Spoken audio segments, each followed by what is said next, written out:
जय हिंद दोस्तों, फिर से आपका स्वागत है हमारे इस वीडियो करंट अफेयर सीरीज में, जिसमें लोग वार्षिक 2024 कर रहे हैं। सितंबर 2023 से लेकर अगस्त 2024 तक का पूरा संस्करण है। और हम लोगों ने पहले ही 4 वीडियो इसका पब्लिश कर चुके हैं। तो अगर आप लोगों ने पहले वीडियोज़ नहीं देखे हैं तो उसे जाइए जरूर देखिए। प्लेलिस्ट में आपको मिल जाएगा सारा का सारा वीडियो। और इसी के साथ आपको घटना चक्र बहुत सारे सीरीज मिल जाएंगे, जिसमें ज्योग्राफी, पॉलिटी, इकोनॉमिक्स, हिस्ट्री, लगभग सारे के सारे बुक हम लोगों ने कंप्लीट किया हुआ है। तो आप लोग उसे भी जरूर देखिए। हम लोगों ने 7 चैप्टर कर लिया था, आज 8वां चैप्टर चल रहा था। इसमें भी कई सारे टॉपिक्स हम लोगों ने कर लिया था। आज उससे आगे हम लोग कंटिन्यू करेंगे। तो आपसे बस यही अनुरोध है कि अगर आप लोग हमारे चैनल पे नए हैं और अभी तक हमारे चैनल को सब्सक्राइब नहीं किया तो प्लीज़ प्लीज़ प्लीज़ इसे सब्सक्राइब करके हमें सपोर्ट करें, क्योंकि आपके सपोर्ट की हमें बहुत आवश्यकता पाती है। और इसे हम प्रोत्साहित होकर और अच्छे अच्छे वीडियो आपके लिए बनाकर लाते हैं। और इस वीडियो को ज़्यादा से ज़्यादा शेयर करें उन लोगों तक जो इस बार का 70th बीपीएससी देने वाला है, क्योंकि उनके लिए करंट अफेयर की बहुत अहम भूमिका है और उन्हें करंट अफेयर की अभी काफ़ी ज़्यादा आवश्यकता है। तो उन तक इस वीडियो को जरूर पहुँचा, ताकि उनकी करंट अफेयर की तैयारी बहुत अच्छे से हो सके। आज हमारा टॉपिक यहाँ शुरू होगा, विश्व जनसंख्या संभावना रिपोर्ट 2024। और शुरू करने से पहले यही कहूँगा कि अगर आप लोग चैनल पर नए हैं तो चैनल को सब्सक्राइब करके हमें सपोर्ट करें। और कमेंट बॉक्स आप हमें ज़रूर बताएंगे आपको हमारी यह पहल कैसी लग रही है और आप इसे कितने लाभान्वित हो रहे हैं। इसी के साथ आप यह भी हमें बताइए कि इसके बाद हम लोग और कौन सा सीरीज शुरू करने जाएँ जो आपके एग्जाम पॉइंट ऑफ व्यू से काफ़ी इंपॉर्टेंट हो। आइए शुरू करते हैं विश्व जनसंख्या संभावना रिपोर्ट 2024। सोर्स इसका है द हिंदू। हाल ही में संयुक्त राष्ट्र की आर्थिक एवं सामाजिक मामलों के विभाग ने विश्व जनसंख्या संभावना रिपोर्ट जारी की है। मुख्य बिंदु क्या है वैश्विक संदर्भ में? तो 11 जुलाई को जारी विश्व जनसंख्या संभावना 2024 रिपोर्ट में कहा गया है कि आने वाले 50-60 वर्षों में विश्व की जनसंख्या वृद्धि जारी रहने की उम्मीद है। वर्ष 2080 के दशक के मध्य वैश्विक जनसंख्या लगभग 10.3 बिलियन के उच्चतम शिखर पर पहुंच जाएगी। वहीं 2024 में यह 8.2 बिलियन जनसंख्या होगी। शिखर पर पहुंचने के बाद वैश्विक जनसंख्या में धीरे धीरे गिरावट शुरू होने का अनुमान है, जो सदी के अंत तक 10.2 बिलियन जनसंख्या तक गिर सकती है। जन्म के समय जीवन प्रत्याशा 2024 में 73.3 वर्ष तक पहुंच गई है। भारतीय संदर्भ क्या है? तो अनुमान है कि 2024 में भारत की जनसंख्या 1.45 अरब होगी। 2026 के दशक के प्रारंभ में भारत की जनसंख्या 1.7 अरब हो जाएगी। इसके बाद 12% की कमी आएगी। इस सदी में भारत विश्व की सबसे अधिक जनसंख्या वाला देश बना रहेगा। नोट क्या है? तो हाल ही में जारी UNFPA state of world population report के अनुसार भारत की जनसंख्या अनुमान 144 करोड़ तक पहुंच गई है। भारत की कुल जनसंख्या का 68% हिस्सा 15 से 64 वर्ष की आयु के बीच है। ठीक है, तो फिर से इसे देखते हैं एक बार, ताकि आपका रिवीजन अच्छे से 2 बार करते हैं, ताकि आपका रिवीजन किसी भी टॉपिक पे हो जाए। विश्व जनसंख्या संभावना रिपोर्ट 2024 क्या है? तो हाल ही में संयुक्त राष्ट्र की आर्थिक एवं सामाजिक मामलों के विभाग ने विश्व जनसंख्या संभावना रिपोर्ट जारी की है। मुख्य बिंदु क्या है? तो वैश्विक संदर्भ में तो 11 जुलाई को जारी विश्व जनसंख्या संभावना 2024 रिपोर्ट में कहा गया है कि आने वाले 50-60 वर्षों में विश्व की जनसंख्या में वृद्धि जारी रहने का उम्मीद है। वर्ष 2080 के दशक के मध्य वैश्विक जनसंख्या लगभग 10.3 बिलियन के उच्चतम शिखर पर पहुंच जाएगी। वहीं 2024 में यह 8.2 बिलियन जनसंख्या होगी। शिखर पर पहुंचने के बाद वैश्विक जनसंख्या में धीरे धीरे गिरावट शुरू होने का अनुमान है, जो सदी के अंत तक 10.2 बिलियन जनसंख्या तक गिर सकती है। जन्म के समय जीवन प्रत्याशा 2024 में 73.3 वर्ष तक पहुँच गई है। भारतीय संदर्भ क्या है? तो अनुमान है कि 2024 में भारत की जनसंख्या 1.45 अरब होगी। 2060 के दशक के प्रारंभ में भारत की जनसंख्या 1.7 अरब हो जाएगी। इसके बाद 12% की कमी आएगी। इस सदी में भारत विश्व की सबसे अधिक जनसंख्या वाला देश बना रहेगा। हाल ही में जारी UNFPA state of world population report के अनुसार भारत की जनसंख्या अनुमानतः 144 करोड़ तक पहुंच गई है। भारत की कुल जनसंख्या का 68% हिस्सा 15 से 64 वर्ष की आयु के बीच है। अनुच्छेद 244A सोर्सेज का है द इंडियन एक्सप्रेस। हाल ही में असम की आदिवासी बहुल दीफुर लोकसभा क्षेत्र में सभी दलों के उम्मीदवारों ने एक स्वायत्त राज्य के भीतर राज्य बनाने के लिए संविधान के अनुच्छेद 244A को लागू करने का वादा किया था। संविधान का अनुच्छेद 244A क्या है? तो अनुच्छेद 244A को 22वां संविधान संशोधन अधिनियम 1969 द्वारा शामिल किया गया था। यह संसद को असम राज्य के भीतर छठी अनुसूची में निर्दिष्ट सभी या कुछ आदिवासी क्षेत्रों को शामिल करते हुए एक स्वायत्त राज्य स्थापित करने के लिए एक कानून बनाने की अनुमति देता है। संविधान की छठी अनुसूची तथा अनुच्छेद 244A में अंतर क्या है? तो छठी अनुसूची के तहत आदिवासी क्षेत्र में विकेंद्रीकृत शासन के पहले से ही निर्वाचित प्रतिनिधियों वाली परिषद मौजूद है। हालांकि इन परिषदों के पास सीमित शक्तियां हैं। वे कानून प्रवर्तन को नियंत्रित नहीं कर सकते हैं और उनकी वित्तीय अधिकार भी सीमित हैं। दूसरी ओर अनुच्छेद 244A जनजातीय क्षेत्र को अधिक स्वायत्त शक्ति प्रदान करता है। इसमें सबसे महत्वपूर्ण शक्ति कानून एवं व्यवस्था पर नियंत्रण है। फिर से देखते हैं अनुच्छेद 244A क्या है? तो हाल ही में असम के आदिवासी बहुल दीफू लोकसभा क्षेत्र में सभी दलों के उम्मीदवारों ने एक स्वायत्त राज्य के भीतर राज्य बनाने के लिए संविधान के अनुच्छेद 244 ए को लागू करने का वादा किया था। संविधान का अनुच्छेद 244 ए क्या है? तो अनुच्छेद 244 ए को 22वें संविधान संशोधन अधिनियम 1969 द्वारा शामिल किया गया था। यह संसद को असम राज्य के भीतर छठी अनुसूची में निर्दिष्ट सभी या कुछ आदिवासी क्षेत्रों को शामिल करते हुए एक स्वायत्त राज्य स्थापित करने के लिए एक कानून बनाने की अनुमति देता है। संविधान की छठी अनुसूची तथा अनुच्छेद 244 ए में अंतर क्या है? तो छठी अनुसूची के तहत आदिवासी क्षेत्र में विकेंद्रीकृत शासन के पहले से ही निर्वाचित प्रतिनिधियों वाले परिषद मौजूद हैं। हालांकि इन परिषदों के पास सीमित शक्तियां हैं, वे कानून प्रवर्तन को नियंत्रित नहीं कर सकते हैं और उनका वित्तीय अधिकार भी सीमित है। दूसरी ओर अनुच्छेद 244 ए जनजातीय क्षेत्र को अधिक स्वायत्त शक्तियां प्रदान करता है। इनमें सबसे महत्वपूर्ण शक्ति कानून एवं व्यवस्था पर नियंत्रण है। अगला टॉपिक है Hurun global unicorn index 2024। Source इसका है the Indian express. Hurun research institute ने ग्लोबल यूनिकॉर्न इंडेक्स 2024 जारी की है। रिपोर्ट के अनुसार भारत का स्टार्टअप इकोसिस्टम धीमा हुआ तथा 2017 के बाद पहली बार भारत में यूनिकॉर्न की संख्या में गिरावट आई है। मुख्य बिंदु क्या है? तो वर्ष 2023 में भारत में यूनिकॉर्न की संख्या 67 थी, जो वर्ष 2022 में यूनिकॉर्न की संख्या 68 से एक कम है। संयुक्त राष्ट्र अमेरिका और चीन के बाद भारत विश्व में यूनिकॉर्न का तीसरा सबसे बड़ा केंद्र है। 703 यूनिकॉर्न के साथ अमेरिका इस सूची में शीर्ष पर है, जबकि 340 यूनिकॉर्न के साथ चीन इस सूची में दूसरे स्थान पर है। शहर के हिसाब से बेंगलुरु 22 यूनिकॉर्न के साथ 7वें स्थान पर और मुंबई 14 यूनिकॉर्न के साथ 19वें स्थान पर है। नोट किया तो यूनिकॉर्न वे स्टार्टअप है जिसका मूल्य कम से कम $1 अरब है तथा जो अभी तक किसी सार्वजनिक एक्सचेंज में सूचीबद्ध नहीं है। फिर से देखते हैं तो हुरून ग्लोबल यूनिकॉर्न इंडेक्स 2024 क्या है? तो हुरून रिसर्च इंस्टीट्यूट ने ग्लोबल यूनिकॉर्न इंडेक्स 2024 जारी किया। रिपोर्ट के अनुसार भारत के स्टार्टअप इकोसिस्टम धीमा हुआ तथा 2017 के बाद पहली बार भारत में यूनिकॉर्न की संख्या में गिरावट आई है। मुख्य बिंदु क्या था? 2023 में भारत में यूनिकॉर्न की संख्या 67 थी, जो वर्ष 2022 में यूनिकॉर्न की संख्या 68 से एक कम है। संयुक्त राज्य अमेरिका और चीन के बाद भारत विश्व में यूनिकॉर्न का तीसरा सबसे बड़ा केंद्र है। 703 यूनिकॉर्न के साथ अमेरिका इस सूची में शीर्ष पर है, जबकि 340 यूनिकॉर्न के साथ चीन इस सूची में दूसरे स्थान पर है। शहर के हिसाब से बेंगलुरु 32 यूनिकॉर्न के साथ 7वें स्थान पर और मुंबई 14 यूनिकॉर्न के साथ 19वें स्थान पर है। नोट किया तो यूनिकॉर्न वे स्टार्टअप है जिनका मूल्य कम से कम $1 अरब तथा जो अभी तक किसी सार्वजनिक एक्सचेंज में सूचीबद्ध नहीं है। आगे है भारत में नवीकरणीय ऊर्जा क्षमता। सोर्स इसका है PIB। भारत दुनिया का तीसरा सबसे बड़ा ऊर्जा खपत वाला देश है। भारत नवीकरणीय ऊर्जा स्थापित क्षमता में विश्व में चौथे स्थान पर है। पवन ऊर्जा क्षमता में चौथे स्थान और सौर ऊर्जा क्षमता में 5वें स्थान पर है।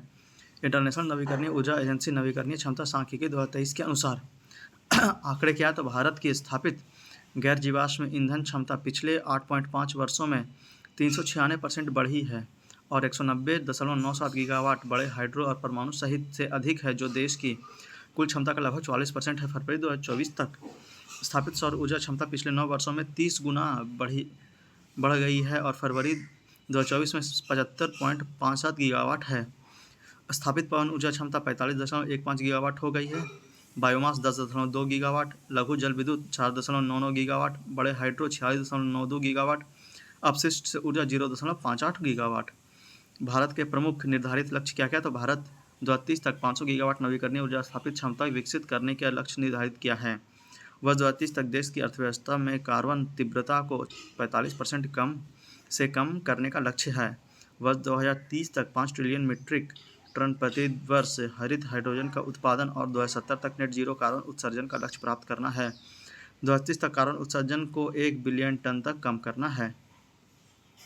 फिर से देखते हैं क्या? तो भारत में नवीकरणीय ऊर्जा क्षमता के बारे में दिया हुआ है। तो भारत दुनिया का तीसरा सबसे बड़ा ऊर्जा खपत वाला देश है। भारत नवीकरणीय ऊर्जा स्थापित क्षमता में विश्व में चौथे स्थान पर है। पवन ऊर्जा क्षमता में चौथे स्थान और सौर ऊर्जा क्षमता में 5वें स्थान पर है।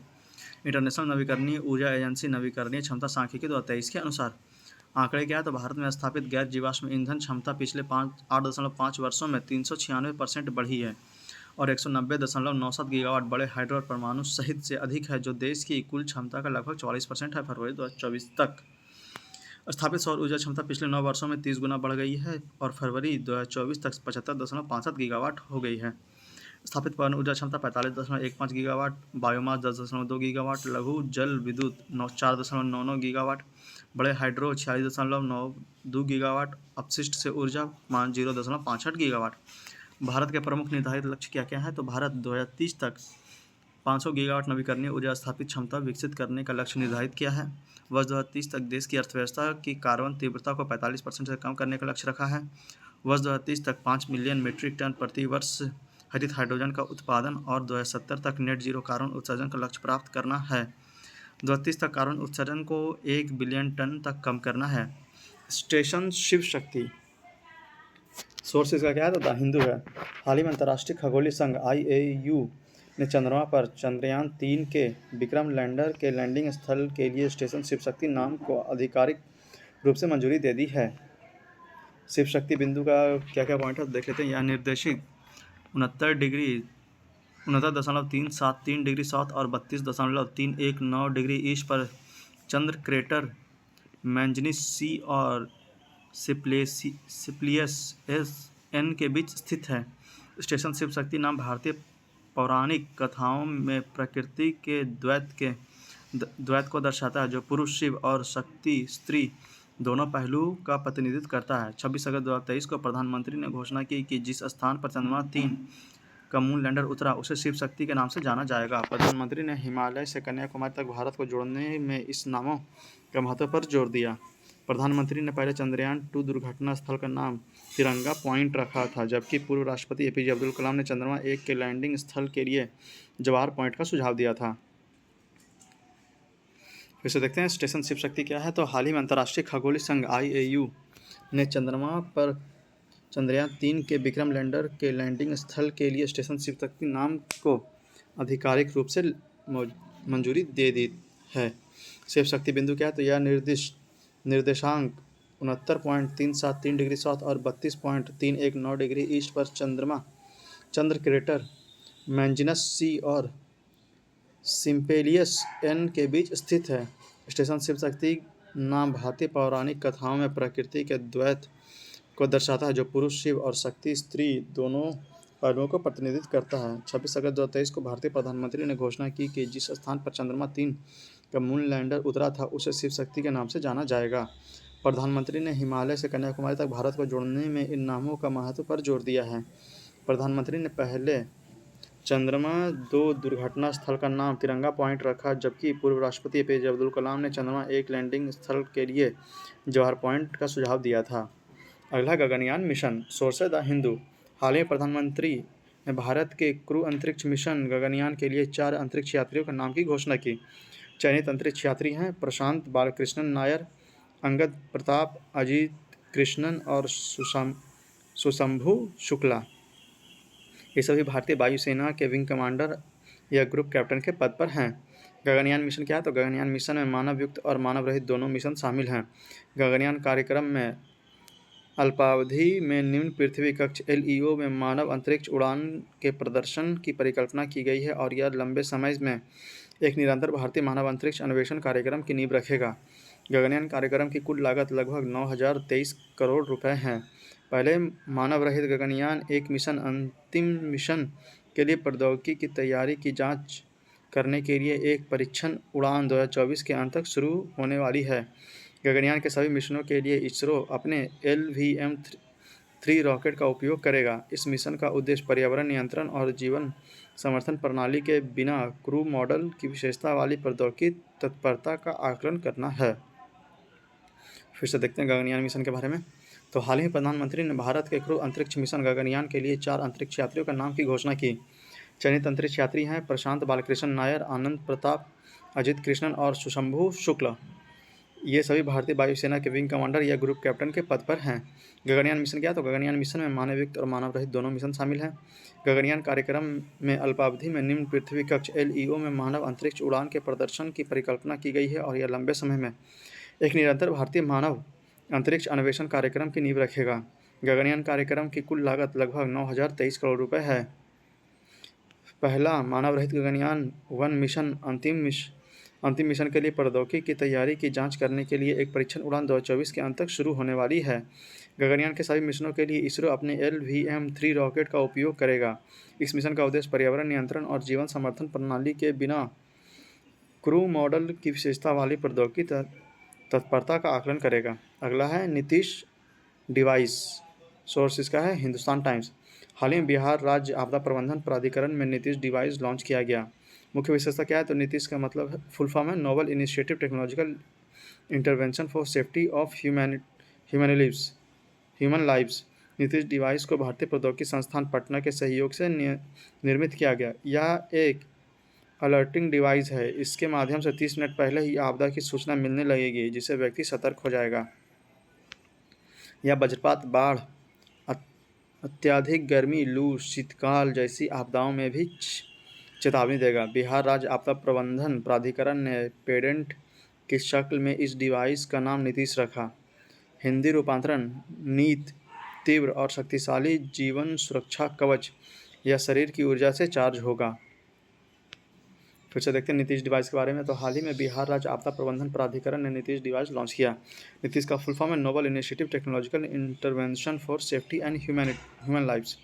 नीतीश डिवाइस को भारतीय प्रौद्योगिकी संस्थान पटना के सहयोग से निर्मित किया गया।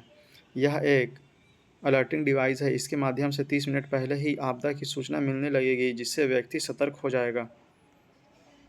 यह वज्रपात, बाढ़, अत्यधिक गर्मी, लू, शीतकाल जैसी आपदाओं में भी चेतावनी देगा। बिहार राज्य आपदा प्रबंधन प्राधिकरण ने पेडेंट की शक्ल के इस डिवाइस का नाम नीतीश रखा। हिंदी रूपांतरण: नीत, तीव्र एवं शक्तिशाली जीवन सुरक्षा कवच। यह शरीर की ऊर्जा से चार्ज होगा।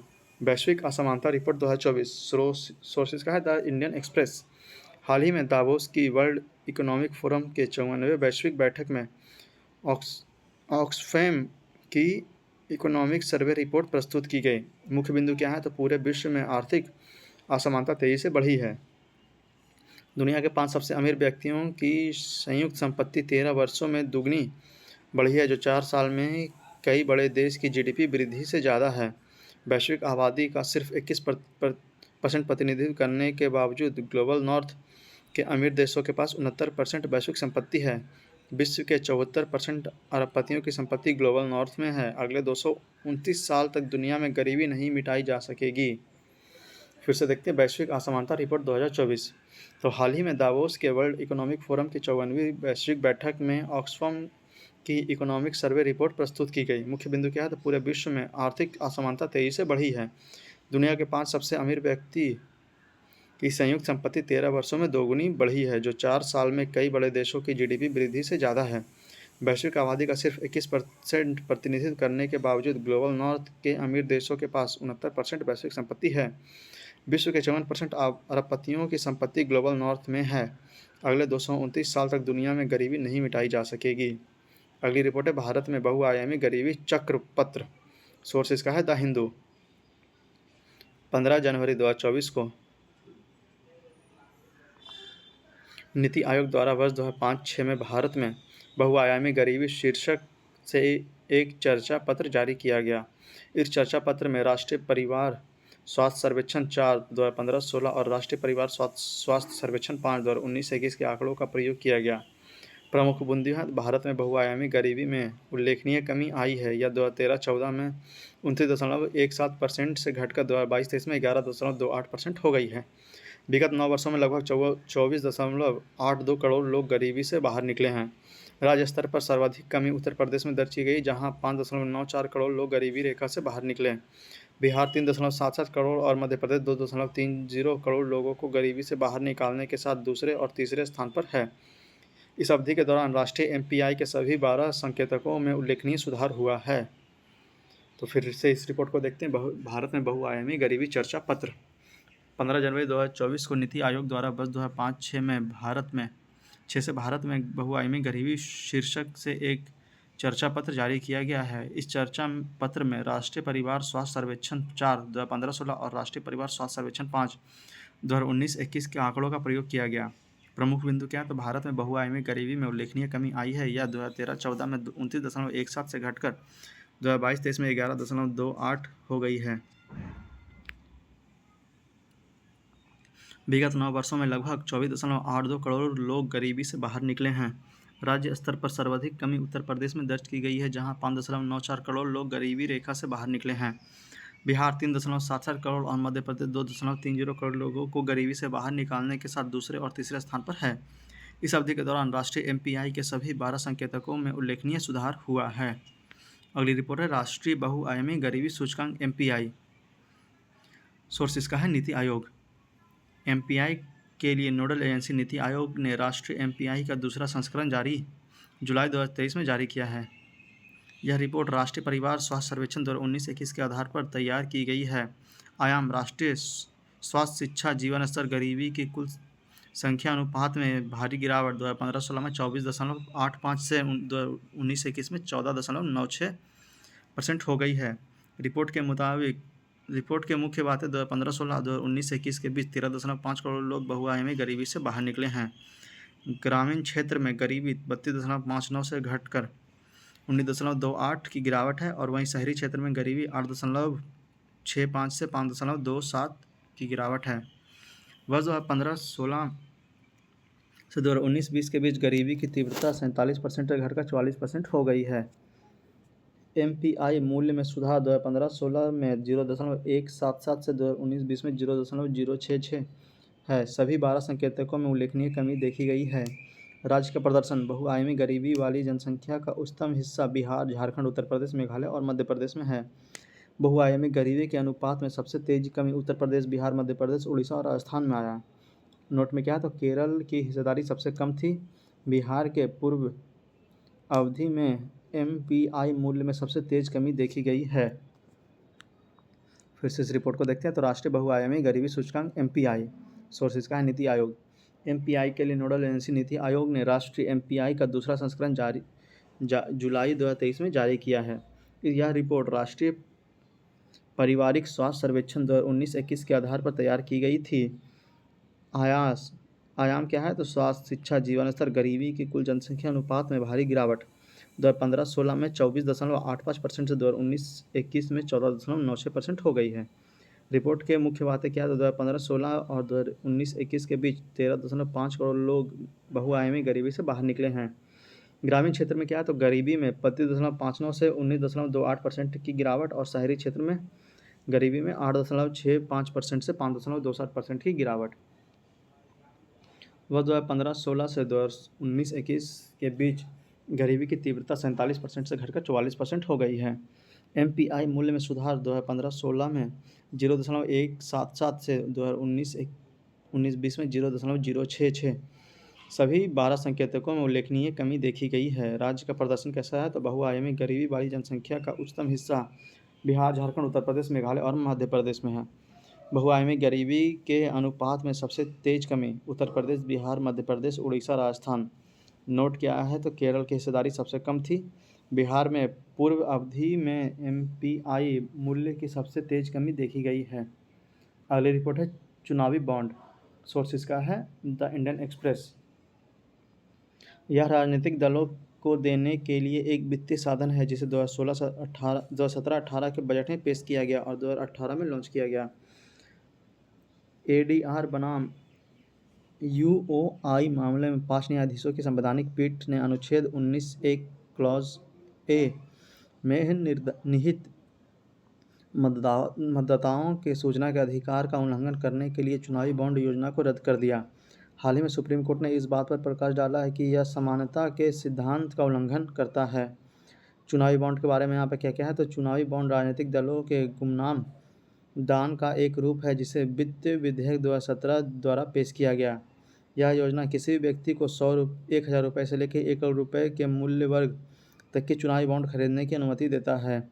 बॉन्ड केवल पंजीकृत राजनीतिक दल को निर्दिष्ट खाते में ही भुनाए जा सकते हैं। भारतीय स्टेट बैंक की निर्दिष्ट शाखा से 1,000, 10,000, 1 लाख आदि के गुणांकों में किसी भी मूल्य के लिए जारी किया जा सकता है। इस पर दाता का नाम नहीं लिखा जा सकता है। 15 दिनों की समय अवधि थी। जनप्रतिनिधित्व अधिनियम 1951 की धारा 29A के तहत पंजीकृत राजनीतिक दलों को दान किया गया था। इस योजना के तहत बड़ी बॉन्ड जनवरी, अप्रैल, जुलाई और अक्टूबर के महीने में 10 दिनों की अवधि के लिए और लोकसभा के चुनाव के दौरान अतिरिक्त 30 दिनों के लिए खरीद के लिए उपलब्ध थे। फिर से देखते चुनावी बॉन्ड। तो यह राजनीतिक दल को दान देने के लिए एक वित्तीय साधन है जिसे 2017-18 के बजट में पेश किया गया और 2018 में लॉन्च किया गया। ADR बनाम UOI मामले में 5 न्यायाधीशों की संवैधानिक पीठ ने अनुच्छेद 19(1) क्लॉज ए में निहित मतदाताओं के सूचना के आधार का उल्लंघन करने के लिए चुनावी बॉन्ड योजना को रद्द कर दिया। हाल ही में सुप्रीम कोर्ट ने इस बात पर प्रकाश डाला कि यह समानता के सिद्धांत का उल्लंघन करता है।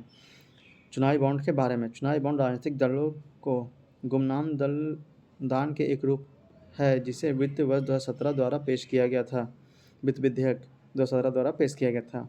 यह योजना किसी भी व्यक्ति को 1,000 रुपये से लेकर 1 करोड़ रुपये के मूल्य वर्ग तक की चुनावी बॉन्ड खरीदने की अनुमति देता है। बॉन्ड केवल पंजीकृत राजनीतिक दल के निर्दिष्ट खाते में ही भुजाए जा सकते हैं। भारतीय स्टेट बैंक की निर्दिष्ट शाखा में 1,000, 10,000, 1 लाख आदि के गुणांकों में किसी भी मूल्य के लिए जारी किया जाता था। इस पर दाता का नाम नहीं लिखा जाता था। 15 दिनों की समय अवधि थी। जनप्रतिनिधि अधिनियम 1951 की धारा 29A के तहत पंजीकृत राजनीतिक दलों को दान दिया गया था। इस योजना के तहत बॉन्ड जारी जनवरी, अप्रैल, जुलाई और अक्टूबर के महीने में 10 दिनों की अवधि के लिए और लोकसभा के चुनाव के दौरान अतिरिक्त 30 दिनों के लिए खरीद के लिए उपलब्ध थे।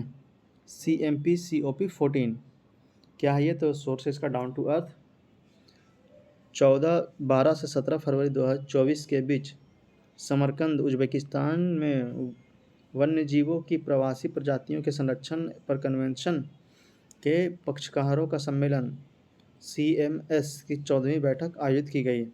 नारा स्लोगन क्या था? तो प्रकृति कोई सीमा नहीं जानती। CMS के बारे में क्या है? तो प्रवासी प्रजातियों और उनके आवासों के संरक्षण के लिए सरकार, वैज्ञानिकों और विभिन्न हितधारकों का त्रैवार्षिक आयोजन। UNEP के तहत यह एक अंतर सरकारी संधि है जिसे वॉन कन्वेंशन 1979 के रूप में जाना जाता है। यह 1 नवंबर 1983 को लागू हुई थी। भारत ने 1983 में गैरकानूनी रूप से बाध्यकारी समझौता ज्ञापन पर हस्ताक्षर किए और कानूनी रूप से बाध्यकारी समझौते पर हस्ताक्षर नहीं किए। इसके दो प्रशिष्टि हैं। प्रशिष्टि 1 में है संकटग्रस्त प्रवासी प्रजातियां और प्रशिष्टि 2 में है प्रवासी प्रजातियां जिनके लिए अंतर्राष्ट्रीय सहयोग की आवश्यकता है। भारत ने 22 फरवरी 2020 को गांधीनगर में COP 13 की मेजबानी की। COP 14 के परिणाम क्या हैं? तो पारिस्थितिकी संपर्क पर वैश्विक भागीदारी GPEC की शुरुआत की गई। CMS परिशिष्टियों में संशोधन किए गए जिससे 14 अतिरिक्त प्रजातियां शामिल हैं। 6 नई प्रजातियों के लिए नई समवंती कार्रवाई बढ़ाई गई। मध्य एशियाई फ्लाईवे के लिए एक पहल पर समझौता हुआ जिसकी समन्वय इकाई भारत में स्थापित की जाएगी। नोट में क्या है? तो CMS COP 15 2026 में ब्राज़ील द्वारा आयोजित किया जाएगा। फिर से रिपोर्ट देखते हैं। CME COP 14 12 से 17 फरवरी 2024 के बीच समरकंद, उज्बेकिस्तान में वन्यजीवों की प्रवासी प्रजातियों के संरक्षण पर कन्वेंशन के पक्षकारों का सम्मेलन CMS की 14वीं बैठक आयोजित की गई। नारा स्लोगन क्या था? तो प्रकृति कोई सीमा नहीं जानती। CMS के बारे में क्या है? तो प्रवासी प्रजातियों एवं उनके आवासों के संरक्षण के लिए सरकार, वैज्ञानिकों और विभिन्न हितधारकों की त्रिवार्षिक आयोजन है। UNEP के तहत यह एक अंतर सरकारी संधि है जिसे वॉन कन्वेंशन 1989 के रूप में जाना जाता है। यह 1 नवंबर 1983 को लागू हुई थी। भारत ने 1983 में गैरकानूनी रूप से बाध्यकारी समझौता ज्ञापन पर हस्ताक्षर किए और कानूनी रूप से बाध्यकारी समझौते पर हस्ताक्षर नहीं किए। इसके 2 परिशिष्ट हैं। परिशिष्ट 1 संकटग्रस्त प्रवासी प्रजातियां। परिशिष्ट 2 प्रवासी प्रजातियों के लिए अंतर्राष्ट्रीय सहयोग की आवश्यकता। भारत ने 22 फरवरी 2020 को गांधीनगर में COP 13 की मेजबानी की। COP 14 के परिणाम क्या है? तो पारिस्थितिकी संपर्क पर वैश्विक भागीदारी GPEC की शुरुआत की गई। CMS परिशिष्टियों में संशोधन किए गए जिसमें 14 अतिरिक्त प्रजातियां शामिल हैं। 6 नई प्रजातियों के लिए नई समवंती कार्रवाई बढ़ाई गई। मध्य एशियाई फ्लाईवे के लिए एक पहल पर समझौता हुआ जिसकी समन्वय इकाई भारत में स्थापित की जाएगी। नोट में क्या है? तो CMS COP 15 2026 में ब्राज़ील द्वारा आयोजित किया जाएगा। इनसैट 3DS सैटेलाइट इसके बारे में देख लेते हैं। क्या सोर्स है इसका? इसरो वेबसाइट। 17 फरवरी को इसरो और भारतीय मौसम विज्ञान विभाग IMD के बीच एक संयुक्त प्रयास GSLV F-14 का उपयोग करके लॉन्च किया गया। यह GSLV की 16वीं मिशन है। पृथ्वी विज्ञान मंत्रालय द्वारा पूरी तरह से वित्त पोषित तीसरी पीढ़ी के मौसम संबंधी उपग्रह का अनुवर्ती मिशन। मौसम पूर्वानुमान और आपदा चेतावनी के लिए भूमि और महासागर सतहों की मौसम संबंधी अवलोकन और निगरानी को बढ़ाने के लिए डिज़ाइन किया गया। मिशन की प्राथमिक उद्देश्य क्या है? तो पृथ्वी की सतह की निगरानी करना, मौसम संबंधी महत्व के विभिन्न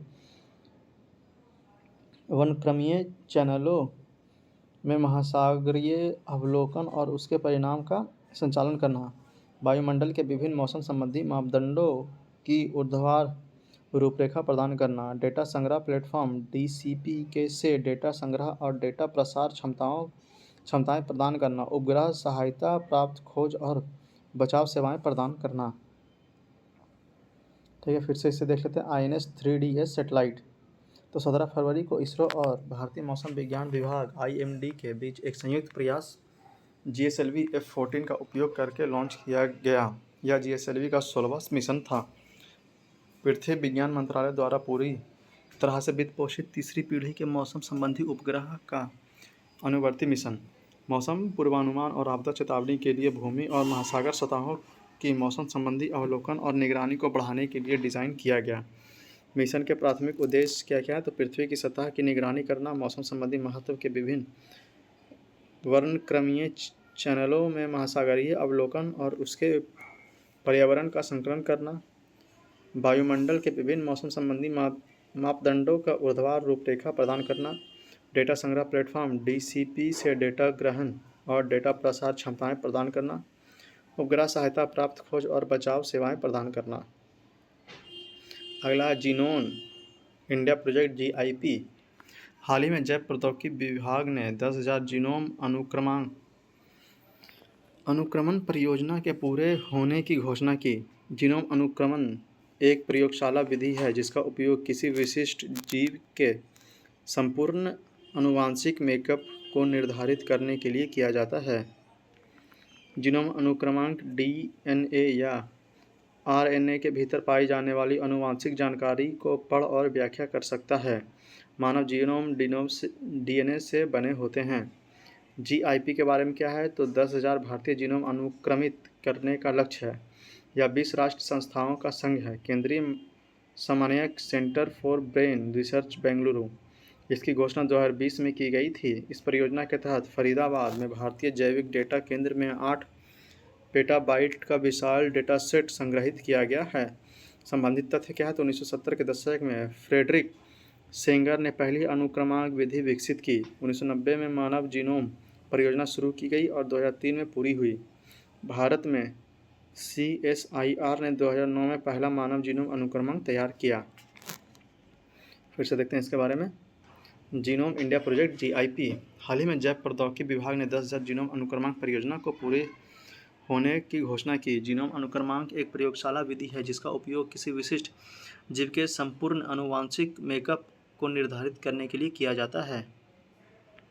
जीनोम अनुक्रमांक DNA या RNA के भीतर पाई जाने वाली आनुवंशिक जानकारी को पढ़ और व्याख्या कर सकता है।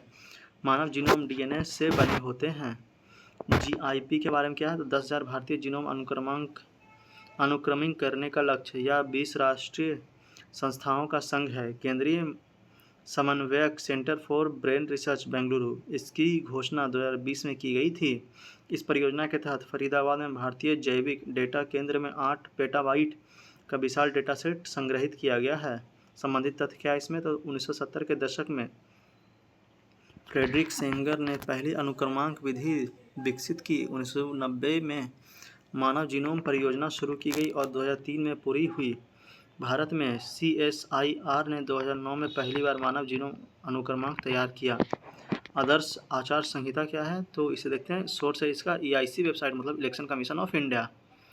16 मार्च को चुनाव आयोग ने 18वीं लोकसभा के लिए 7 चरणों में चुनाव कराने की घोषणा की और आदर्श आचार संहिता MCC लागू की आदर्श आचार संहिता (MCC) भारत के चुनाव आयोग द्वारा जारी दिशा निर्देशों का एक सेट है जो बताता है कि चुनाव प्रचार और मतदान के दौरान राजनीतिक दलों और उम्मीदवारों को कैसे आचरण करना चाहिए।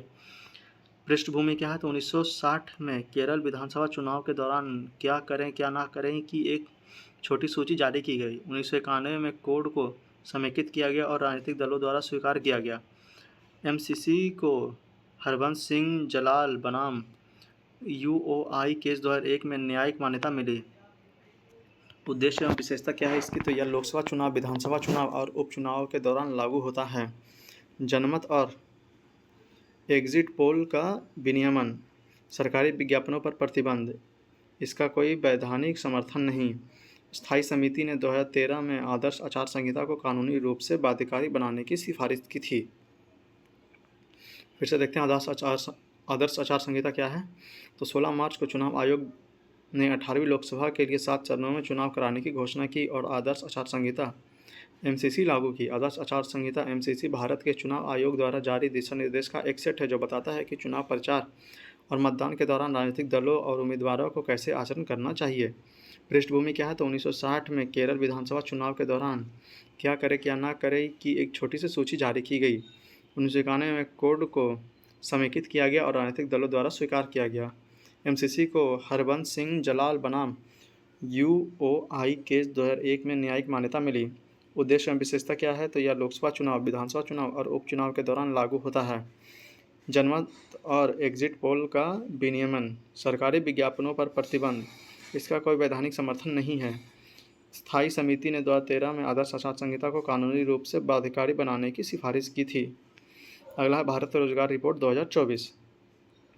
सोर्स इसका ILO, अंतर्राष्ट्रीय श्रम संगठन, इंटरनेशनल लेबर ऑर्गेनाइजेशन और मानव विकास संस्थान द्वारा जारी किया गया है। यह रिपोर्ट का तीसरा संस्करण है। संबंधित तथ्य क्या है तो भारत में लगभग 90% श्रमिक अनौपचारिक रूप से कार्यरत हैं। 62% अकुशल आकस्मिक कृषि श्रमिकों और निर्माण क्षेत्र का 70% श्रमिकों को 22% में निर्धारित दैनिक न्यूनतम मजदूरी नहीं मिली। बिहार, उत्तर प्रदेश, उड़ीसा में रोजगार का परिणाम खराब है। भारत में 2030 तक लगभग 40% प्रवासन दर होने की उम्मीद है और शहरी आबादी 607 मिलियन तक पहुंच जाएगी। निर्माण क्षेत्र उच्च रोजगार लोच बनाए रखता है। शिक्षित युवाओं में बेरोजगारी के बहुत अधिक स्तर का अनुमान किया गया और फिर से पुरुषों की तुलना में महिलाओं में अधिक है। केवल 4% युवाओं के पास औपचारिक व्यावसायिक प्रशिक्षण तक पहुंच है। फिर से देखते हैं भारत रोजगार रिपोर्ट 2024 क्या है तो अंतर्राष्ट्रीय श्रम संगठन और मानव विकास संस्थान द्वारा जारी किया गया यह रिपोर्ट का तीसरा संस्करण है। संबंधित तथ्य क्या तो भारत में लगभग 90% श्रमिक अनौपचारिक रूप से कार्यरत हैं। 62% अकुशल आकस्मिक कृषि श्रमिक का निर्माण क्षेत्र के 70% श्रमिकों को 2022 में निर्धारित दैनिक न्यूनतम मजदूरी नहीं मिली। बिहार, उत्तर प्रदेश, उड़ीसा में रोजगार के परिणाम खराब हैं। भारत में 2030 तक लगभग 40% प्रवासन दर होने की उम्मीद है और शहरी आबादी 607 मिलियन तक पहुंच जाएगी। निर्माण क्षेत्र उच्च रोजगार लोच बनाए रखता है। शिक्षित युवाओं में बेरोजगारी के बहुत अधिक स्तर का अनुभव किया गया और फिर से पुरुषों की तुलना में महिला में अधिक है। केवल 4% युवाओं के पास औपचारिक व्यावसायिक प्रशिक्षण तक पहुँच है। अगला कच्छाथीवू द्वीप विवाद। सोर्सेज का है द इंडियन एक्सप्रेस। प्रधानमंत्री द्वारा अपने भाषण में इस बात को उजागर करने के बाद यह चर्चा में है। द्वीप के बारे में देख लेते हैं तो 14वीं शताब्दी में जलवायु विस्फोट के कारण बना था। यह पाक जलसंधि में एक स्थित निर्जन द्वीप है। यह 285 एकड़ में विस्तृत है। भारतीय तट से 33 किलोमीटर दूर जो रामेश्वरम के उत्तर पूर्व और श्रीलंका के डेल्फट द्वीप से 20 किलोमीटर दक्षिण पश्चिम में है। यह सेंट एंथोनी चर्च है जो 20वीं सदी में बनाया गया था। पृष्ठभूमि क्या है तो प्रारंभ में यह रामेश्वरम के रामनाथ साम्राज्य के स्वामित्व में था। ब्रिटिश शासन के दौरान मद्रास प्रेसिडेंसी का हिस्सा बन गया। भारत श्रीलंका समुद्री समझौता के तहत 1974 में भारत सरकार ने इस द्वीप को श्रीलंका को सौंप दिया। भारत ने 1976 में इस क्षेत्र में मछली पकड़ने के अपने अधिकार छोड़ दिए। नोट में क्या है तो सेंट एंथोनी को मछुआरे के संरक्षक संत माना जाता है। उसका जन्म 1195 में लिस्बन में हुआ था। फिर से देखते हैं कच्छातीबू द्वीप विवाद के बारे में। तो प्रधानमंत्री द्वारा अपने भाषण में इस बात के उजागर करने के बाद यह चर्चा में है। द्वीप के बारे में क्या है, तो 14वीं शताब्दी में जलवायु विस्फोट के कारण बना था। यह पाक जल संधि में स्थित निर्जल द्वीप है। यह 285 एकड़ में विस्तृत है। भारत तट से 33 किलोमीटर दूर, जो रामेश्वरम के उत्तर पूर्वी और श्रीलंका से डेल्फर्ड द्वीप से 22 किलोमीटर दक्षिण पश्चिम में है।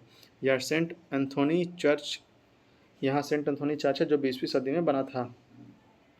पृष्ठभूमि क्या है, तो प्रारंभ या रामेश्वरम के रामनाथ साम्राज्य के स्वामित्व में था। ब्रिटिश शासन के दौरान मद्रास प्रेसिडेंसी का हिस्सा बन गया। भारत श्रीलंका समुद्री समझौता के तहत 1974 में भारत सरकार ने इस द्वीप को श्रीलंका को सौंप दिया। भारत ने 1976 में इस क्षेत्र में मछली पकड़ने का अपने अधिकार छोड़ दिए। नोट क्या है, तो सेंट एंथोनी को मछुआरों का संरक्षक संत माना जाता है। उनका जन्म 1195 में लिस्बन में हुआ था। अगला है इंडिया एआई मिशन। तो केंद्रीय मंत्रिमंडल ने अगले 5 वर्षों के लिए 10,372 करोड़ के परिव्यय के साथ इंडिया एआई मिशन को मंजूरी दी। उद्देश्य क्या है, तो व्यापक पारिस्थितिकी तंत्र बनाना, एआई नवाचार को बढ़ावा देना, सभी क्षेत्रों में एआई के उपयोग को प्रोत्साहित करना और सामाजिक लाभ के लिए अत्यधिक तकनीक का उपयोग करना। विजन क्या है, तो भारत में एआई बनाना और एआई को भारत के लिए काम करना। नोडल मंत्रालय क्या है, तो इलेक्ट्रॉनिक्स एंड सूचना प्रौद्योगिकी मंत्रालय।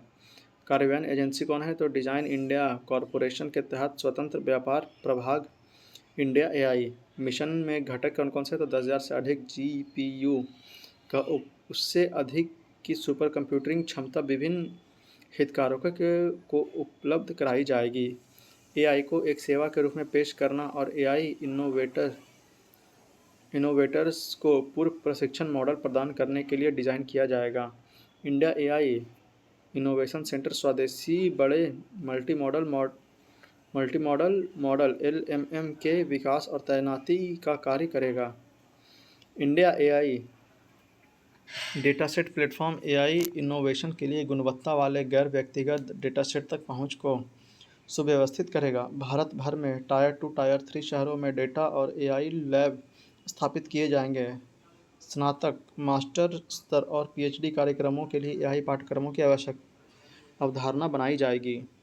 डीप टेक एआई स्टार्टअप और भविष्य की एआई परियोजनाओं को निधि देना। फिर से देखते हैं इंडिया एआई मिशन। सोर्स इसका है पीआईबी।